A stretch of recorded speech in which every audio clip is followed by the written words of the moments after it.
And I love how, call it what you want, I'll call it my God. I love how the Lord gives me a download, and he's like, literally woke me in the night, and he's like, no, no, no, no. You're not going to do a refinance on your home. You're going to actually explore what this OPM is all about, other people's money. People talk about it all the time. I had never tried it on for size. And I thought, okay, well, I'm just going to go for it. This is exactly what I did. And I hope as your listeners are hearing this, that there's nuggets that you take from this and you go and walk out exactly what I did. That's what I'm hoping for you. And so here's the little change up on what I'm sharing. I went on to Facebook. I literally typed in Facebook, how would you like to be the bank, make a great return, and have it backed by real estate? Because I did have the 26 homes and there was no loans on them, right? Guys, you would not believe what happened.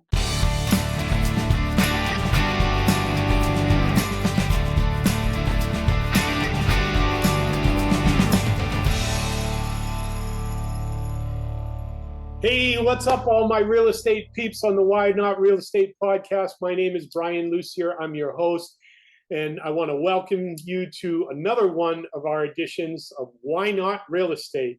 And it is my honor and privilege to present to you right after the 4th of July, a living firework.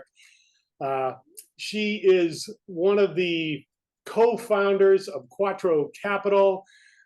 She's involved with serving and assisting all the Quattro investors. She is a high demanded speaker at events and different podcasts, webcasts, an absolute visionary, incredibly resourceful. We were just talking about health, and I've always been inspired of her workout at the gym, and I've responded as one of the girls and all that. But she has owned wellness centers, chiropractic centers, bought and sold those, over 230 acquisitions and dispositions, averaging some sick returns. And now she's fully invested in multifamily real estate. My real estate peeps, it is my honor and privilege to introduce to you today, Dr. Erin Hudson. Oh my gosh, you're making me blush, my friend. First and foremost, it is an absolute honor to be on this call with you. And guys, we just got to pause for a moment. My brother here, you know, when you have a friend and you haven't talked to him for a while, but the moment you jump on a call or you get to meet him in person, it's as if you just saw them. Well, that's what it was like just a few minutes ago with Brian and I. And truth be told, I haven't seen him in forever. And oh my gosh, does he look absolutely incredible. And I'll just be honest with you. Here's what I said to him. I got on the call and I said, where's your other half? And he goes, oh, well, she's in the kitchen. I'm doing my recording thing. I was like, no, brother, like the other half of your body. Because the last time I saw him, let's just say he was a little more fluffy and he looks absolutely amazing. And I say all of this because how you look totally dictates how you feel, how you think, and the moves you make. So I'm not going to get started there, but man, it's amazing to be here with you, Brian. Thank you. Thank you so much. And now I'm blushing. Thank you. It was a lot of sit-ups, a lot of salads, and a lot of saying no, which is important at times. So I want to jump right in. I know you're super busy. I have limited time with you, and I want to cherish every moment of it. So let's just get started. So I'd like you to tell us a little bit about your background and what you used to do before you got into real estate. I love it. So this is going to be like a fire round. I talk fast, but let's just say, look, I was first and foremost mom of 5 kids, most important humans ever. As cliche as it sounds, they are my why and why I get up every day. I do the things I do, get my body strong, go to the gym, and continue daily to build our empire. So with that being said, I actually, doctor of chiropractic, had a couple wellness centers in Southern California, Huntington Beach, California to be exact. And here's the truth. I felt 24/7. I ate work, I drank work, I slept with work, and literally I had 30 other children, i.e. team members in my practice. Absolutely love and adore them. But here was the thing. Could I see my children all being doctors? because they were successful practices, but could I see them all being doctors? The likelihood was very small. It was marginal. And so I knew that there had to be another way. I was super, super intrigued by real estate. And I'll spare you the story, but let's just say that I'm a kind of girl that jumps in with both feet. And I had met an individual that had shared with me that he was doing some investing in, at the time, Indianapolis, Indiana. And as I started to explore and learn more, I realized that I could buy a home for $50,000 and get a tenant that could rent for $800. To you, it may not be a big deal, but keep in mind, I live in Southern California. The median house price was $800,000 for a 1,600 square foot, 1969-year-old home, right? And so with that being said, that was my first little taste of getting into real estate. And fast forward, as Brian shared, it went from me owning one property to, within 2 years, owning 26 single family rental properties, to then fast forward, other people asking, how in the world can I get in the game too? And of course, I have that heart that wants to always help people win. And so I went on to, I would buy some of the homes and I'd turn around and just sell them to them. And I did that, buy and sell 231 times in a 3-year time period. Wow. Those are huge numbers. Yeah, I mean, pretty wild, right? So you've answered a few of the questions. I'll just backpedal a little bit. Sure. I was going to ask what other influences that maybe you may have had growing up that turned you onto real estate, or what else got you interested? You did mention your friend who you invested with, but was there anything else that kind of said, hey, why not real estate? Well, listen, I'm going to probably do the reverse of what you're probably thinking that you might hear. There wasn't someone that went, oh my gosh, Erin, look what I'm doing. And I got to watch them for years and said, I want to be like them. It really wasn't that. To be honest, it was the absolute opposite. My parents worked 9 to 5 every single day, building somebody else's dream. And I just remember thinking, I do not want to live a life like that, where someone's going to tell me, no, you have to check in and check out at work. Because guess what happens? My parents had burnout. They would get home from their 9 to 5, and my mom would be so exhausted having 5 kids and trying to keep up with the demand that sometimes she was just super tired, and she would go into her room and she just needed to rest after a long days of work. But it really ingrained something very, very profound. It was this: I do not want to work a 9 to 5 job building somebody else's dream. I want to create my own dream and walk out my own destiny. And listen, after investing in that first house and then doing a couple more and getting a taste of the mailbox money, I went, holy smokes. If I didn't pass this on to my family and show them what the possibilities are, shame on me. And when you get a taste of it, and that mailbox money comes in and you're not working and grinding day in and day out for that mailbox money, there's something that happens. You get a sense of freedom. You get a little nibble of it. And furthermore, you say, oh my gosh, imagine if I acquired more and more and more. Yes, it's great because it helps pay for those things of daily living and all the excess that you want. But imagine if you could then take it and help your kids do the same. Wow. And that's what got me fired. Wow. I was reading through on your bio, and one of your kids at 15 years old, Taylor at 15, Tyler at 16, started their own experiential stay at an Airbnb. 15 and 16 years old. Wow. Pretty wild, right? Yeah. But it's also I think you had mentioned in the beginning, I'm super, super resourceful, Brian. So when I buy something, I like to think, I want to have multiple exits. I want to have multiple things to do. And it really started from just buying the 5 acres of land and knowing it was outside city limits. It was on unrestricted land. And there was a pond down below. And I thought, man, I've got this beautiful, luxurious, high-end Airbnb home. What if I put some tiny homes down there by that pond? And when I thought about that, it made me go, oh my gosh. Yes, fast forward, which we'll get into, I buy apartment buildings, and the likelihood of them being able to buy an apartment building is smidge, right? We got to give them a little tasters along the way. And what better way to do it than help them to create their own little tiny Airbnb to make them have to be responsible, to make them have to communicate to guests, because guess what? Our kids are losing that conversation between adults and people because they're so into this, right? Yeah, yeah. And so it's really about giving the kids a taste. Wow. Yeah, there's so many questions I want to ask after that because, you know, I follow your posts.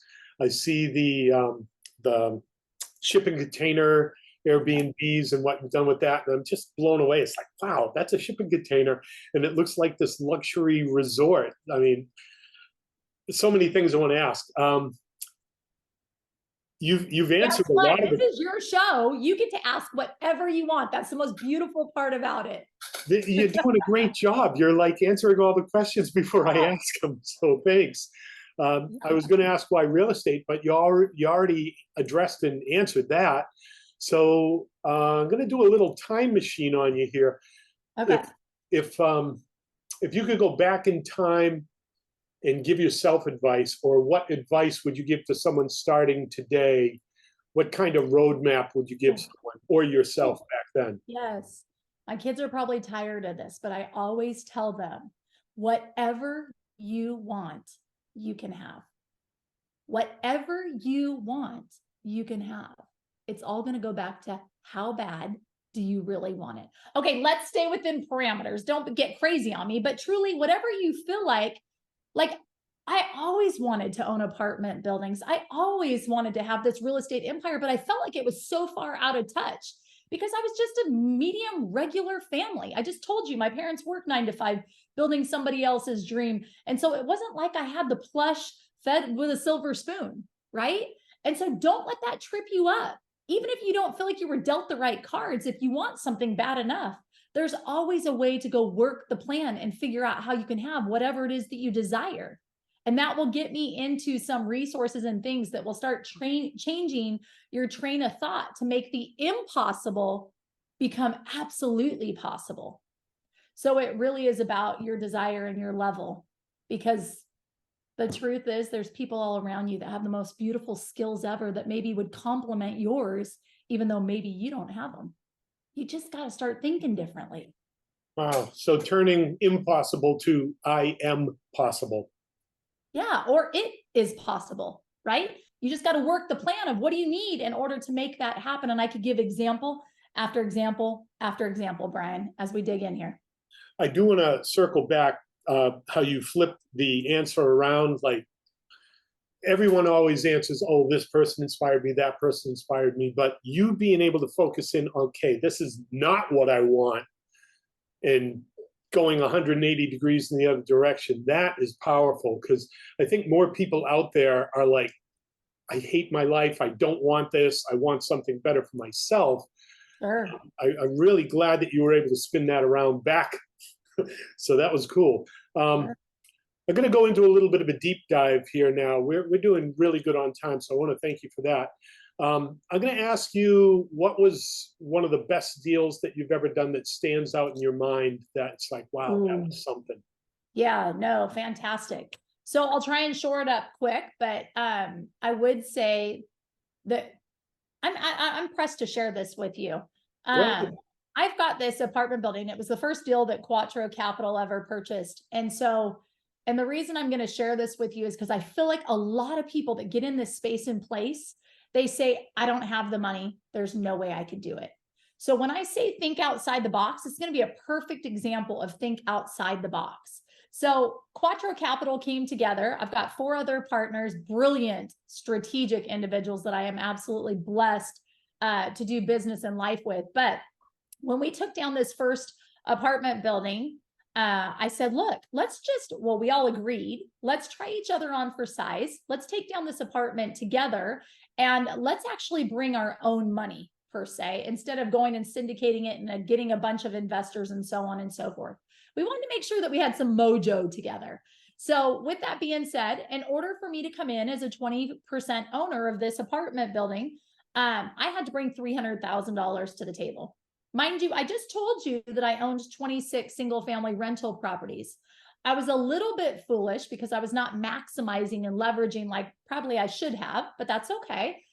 what I thought in my head is, okay, well, I'll just refinance a couple of these. I own them free and clear. Let me just pull some cash out and I'll put $300,000 down on this apartment building. And I love how, call it what you want. I'll call it my God. I love how the Lord gives me a download. And he's like, literally woke me in the night. And he's like, no, no, no, no. You're not going to do a refinance on your home. You're going to actually explore what this OPM is all about, other people's money. People talk about it all the time. I had never tried it on for size. And I thought, okay, well, I'm just going to go for it. This is exactly what I did. And I hope as your listeners are hearing this, that there's nuggets that you take from this and you go and walk out exactly what I did. That's what I'm hoping for you. And so here's the little change up on what I'm sharing. I went on to Facebook. I literally typed in Facebook, how would you like to be the bank, make a great return, and have it backed by real estate? Because I did have the 26 homes and there was no loans on them, right? Guys, you would not believe what happened. I had 65 people on my Facebook feed say, tell me more. Yes, I'm interested. How can I learn? So what did I do? I went to the 65 comments. I went to the lowest hanging fruit of people that I felt extremely confident that knew me, liked me, and trusted me. I called them up and here's the nut. The net of it is within 48 hours, I had $300,000 locked up. So let's pause for a second. Brian, Okay. you understand what I just said and what I did, because I want to make sure I don't miss things for your listeners. Sure. You took words and created a reality out of words. Yep, that's exactly it. Yeah. That's exactly it. So again, we put this message out there. There was no harm, no foul, guys. Even if everybody said no and nobody responded, oh, well, at least I tried it. But many of you are living in fear and afraid that you're going to look like a fool, or maybe nobody's going to DM you. Well, guess what? Nobody knows whether they did DM you or they didn't DM you, right? So stop getting lost in the sauce and afraid of fear that you're going to fail. Who gives a rip? And you don't know if you don't try. So listen to the fruit. Sorry, Brian, go ahead. No, listen to the fruit. Go for it. Listen to the fruit that came out of this. So I brought the $300,000. I ended up taking down this property. I had people that were leaving comments saying, you're going to get busted. You can't do that. You can't take other people's money and put it in second position if you're doing a syndication, like all this negative, right? So don't even let the negative sidetrack you. My attorney was on there and was like, no, she's perfectly good with what she's doing. Like, it was fantastic. So what I did is I took that $300,000, I put it down on the apartment building. And what happened is, as it cash flowed, I was able to service the debt on the $300,000 that I had outstanding from those people, those 5 people that borrowed me money. The cash flow from the property was paying their quarterly payouts. So what did I do when I talked to them? I said, I have an opportunity for you to make 7% on your money. Interest only, quarterly payouts, 3-year loan. That was the thing I said to them. Listen, I didn't beg for their money. I said, I've got an incredible opportunity for you to make 7% on your money, quarterly payouts, interest only, 3-year loan. Okay. So check this out. Hold that thought. I just want to clarify for our listeners here, what you did was a debt position. Yes. In equity position. Yes. That's why what you did was absolutely 1000% legal. You basically created a promissory note with a set amount of interest and paid back like a personal loan, not connected to the syndication. Thank you for clarifying. So check this out. 3 years later, all of a sudden I go to refinance. My value's gone up from $2.6 million to $4.5 million. Roundabout numbers, and I ended up making them whole. And now all of a sudden I'm cash flowing and $0 out of my pocket, 20% owner on a 36 unit apartment building in Knoxville, Tennessee, one of the hottest markets. And so do you guys hear what I'm saying? Get strategic, find out what it is you desire and go work the plan and find a way to make it happen. Because at the end of the day, excuses are just well-planned lies. So what do you do? You can make progress or excuses, but you can't do both. You choose. The choice is yours. Wow. So I love how you told that story, because you answered what type of property was it? How did you finance it? How did you find it? How did you find this deal? So the partners that I linked up with, they actually found the property with a broker. So it wasn't nothing unique out of it. They had a broker that connected them to the property that they had been working with for over 6 months. And when you stay in contact with someone, listen, it's all about relationships. And I tell people this on the daily. Listen, if you call a broker and you say, hey, what have you got available? And they say, I've got nothing. And you're like, well, hold on a second. Let me rewind this. When you get on a call and you talk to a broker and it's your first time talking to a broker, shall I share, Brian, how you can make yourself extremely appealing to a broker? Please. Okay, here we go. Ready? Because I used exactly the same script, and I'm going to share with you exactly what I said and how I want a whole nother deal that we can talk about for another time. I called the broker and I said, I had called him a couple times. He didn't call me back. Finally, I used the doctor. I said, hey, listen, this is Dr. Hudson, and I'm highly interested in your property here in Knoxville, Tennessee. And I'm actually coming to close next week on a property there in Knoxville, Tennessee. And I would love to see your property. Guess what? He called me right back. When we got on the call, the first thing he said is, what property are you buying? And I told him the property. He goes, well, my property is much better than that one. And I started to kind of giggle. And I said, well, tell me why. I can't wait to hear.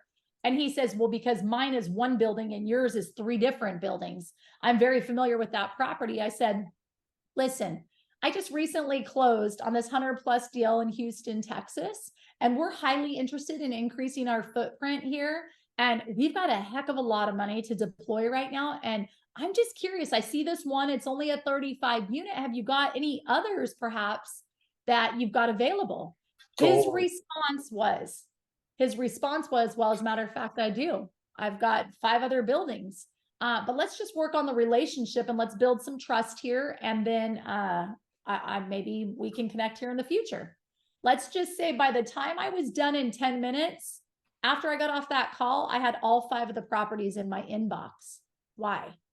Because I was able to disarm him and let him know right away that I was somebody versus a nobody. So you have like 30 to 60 seconds to woo or win somebody over, and they're going to make a idea of what it is. They just, people within 60 seconds are like, do I like you? Do I not like you? Is she weird? Is she not? Like, that's just, we're natural and that's humans, right? That's how it works. And so by me telling him I'm coming there to close on a property, told him that there is certainty that I'm somebody doing something. When I told him that I had just bought a 100+ unit in Houston, it told him that I'm way more worthy of purchasing more than a 35 unit apartment building because I just did a 100+ one. I thirdly said, I've got a lot of money to deploy. What in the world else have you got? So now that validates again that I'm somebody on the move.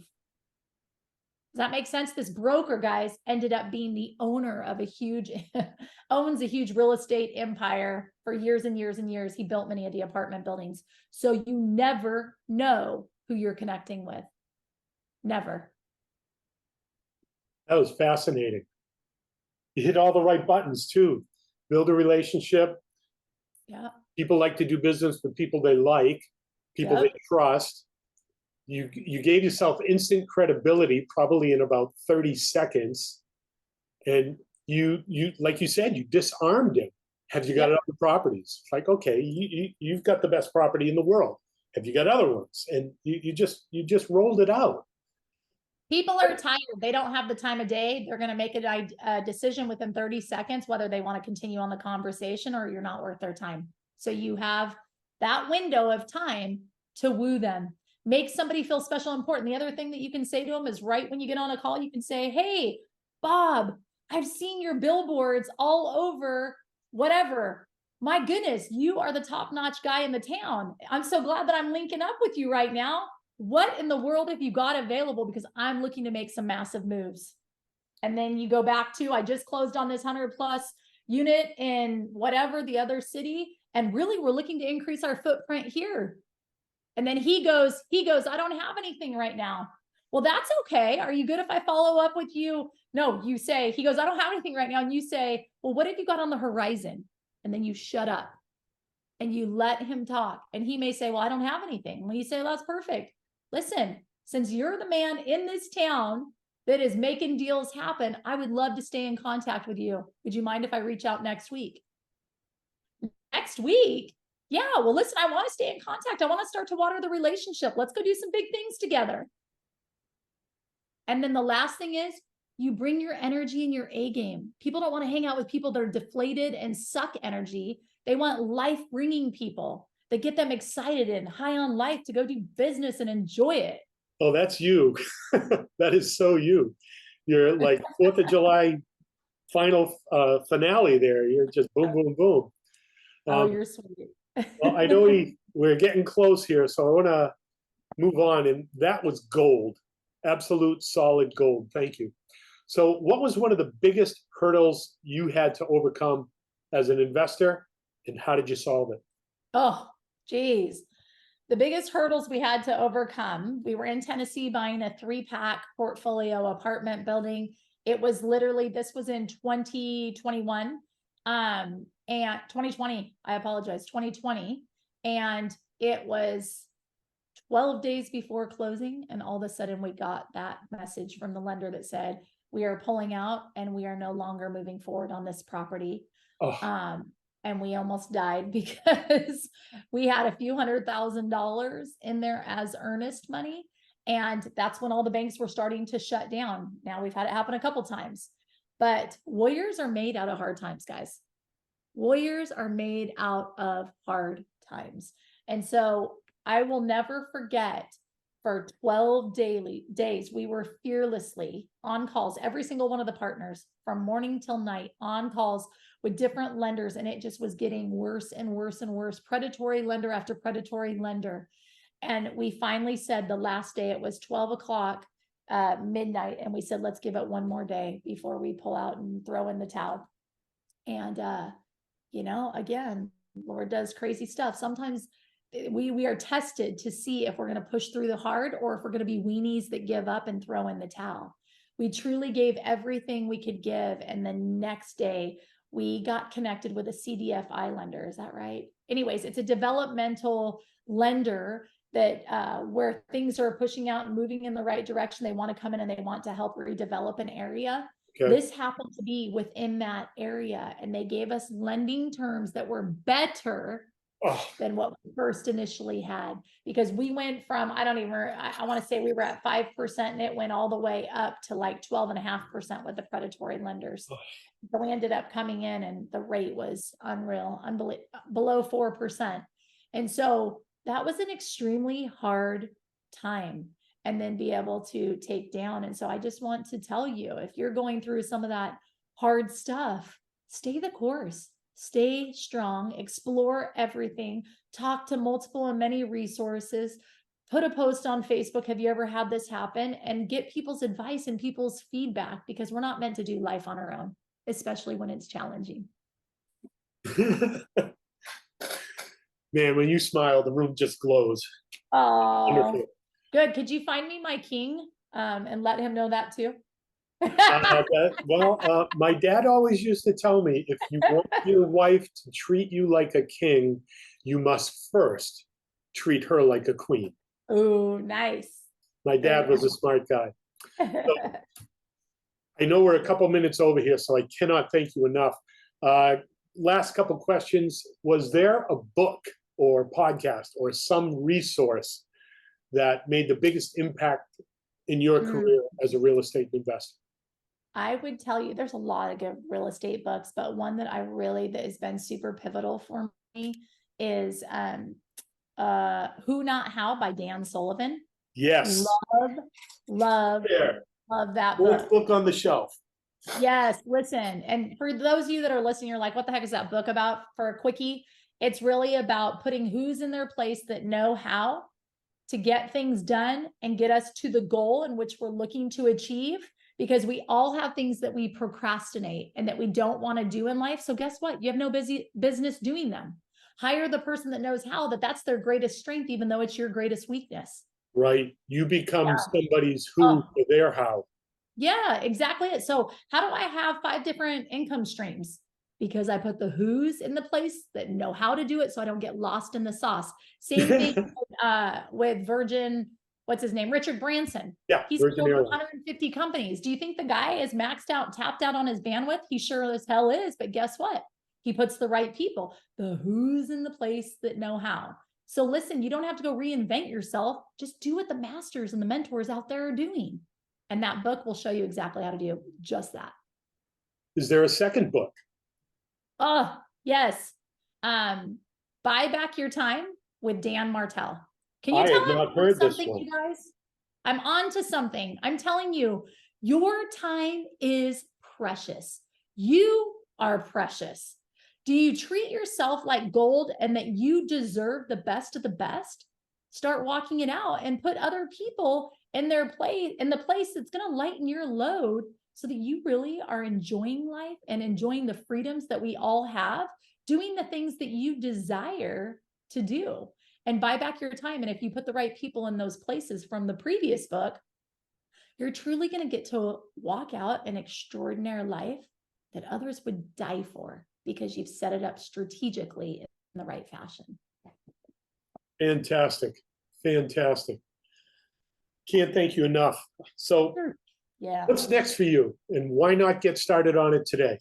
Holy smokes. Well, it's going to sound really crazy, but I've got this big, hairy, audacious goal, and I want to impact 15,000 women's lives and helping them to get into the multifamily space and take control. Why? First of all, because multifamily is the creme de la creme. It's, don't get me started, but it's best for, anyways, I will not get sidetracked with the squirrel, but anyways, impacting women's lives, because when they can control their own finances and they're the ones that make the decision to jump in the game and to create generational wealth and leave a legacy, there's something beautiful that happens to a woman. Their confidence levels rise up. Women are nurturers. We're born to be nurturers. And imagine, what does a woman usually want to do? Tell her girlfriend and put one hand up and one hand down. Men, I love you, and I know you're great, but there's more of this going on with women. And the more we can help women to rise up and let them know what they are truly capable of and the massive mountains they can move, together we are a better, more powerful world. And look at, my hair is raising. So that's what I'm on a mission for right now. Does this mission have a name? No, I haven't gotten there. Thank you, though. I'm going to work on that. It's impacting 10,000 is what it currently is, but we're not keeping that. So if any of your listeners have an idea and want to talk and you want to get behind what I'm on a mission to do, we're going to make some massive waves, and I would love input and coming together and linking arms in a beautiful way. Well, you said make some waves. I'm notorious for naming businesses after acronyms, so I'm going to work on the word waves. Ooh, I like it. Thank you. Yeah. And then the other things that we're working on right now is obviously impact is super huge for me. And again, Brian, we should probably do round 2 of this, and we could probably dig in more, because my heart is truly for philanthropy and impacting lives in a mighty way. We've just got a couple things that we're doing. I mean, obviously we've got syndications. We're getting ready to take down a $40 million deal in Greensboro, looking to link up with some other great individuals that are currently fund managers or looking to become fund managers. And the other shameless plug is we've got a debt fund where it literally pays our investors 8% guaranteed quarterly payouts in a 3-year. And so if you want to get educated on the power of that, any of those things, and even with that $40 million deal, guess what? I'm an educator, because it's a 506B. I am educating people on the power of real estate and want to help speed up people's learning curve of why it's super important to get in the game, just as Brian says about real estate. And I am more than happy to jump on a one-on-one call with your listeners, talk shop, and help them learn and get educated a little bit more on the power. Just for our listeners, the difference between a 506B and a 506C, I always think of B as brother. You can bring your family into it. And I always think of 506C as commercial, where you're going into it as an entity. Yes. And you have to be an accredited investor. That's the big difference, where a 506B, you can help anybody. Yes, that's right. Amen. So where and how would you like our listeners to get in touch with you? You've got so many wonderful things going on. Where can they find you, Erin? Yeah, social media. I'm all over LinkedIn, Instagram, Facebook, Erin Hudson. And then also you can always go to our website, www.thequattro, QUATTROWAY.com. And you can learn a little bit about our company. You can always book an appointment from there. And I don't know, maybe I'll share my phone number in the links or comments or something, and we'll figure something out. Yeah, I don't want to do that. Like I said, I don't want to get bombarded. Thank you for protecting my time, Brian. We'll figure something out. We'll connect offline, y'all. Excellent. So, ladies and gentlemen, my real estate peeps are on the podcast. It has been my honor and pleasure to reconnect with you again. So much energy, so much drive. Yeah, right back at you with the heart. The way more than worthy, somebody on the move, Dr. Erin Hudson. Thank you, everybody else, for joining us on today's podcast. This is Brian Lucier from the Why Not Real Estate Podcast, signing out. See you on the next one. See you later. Take care.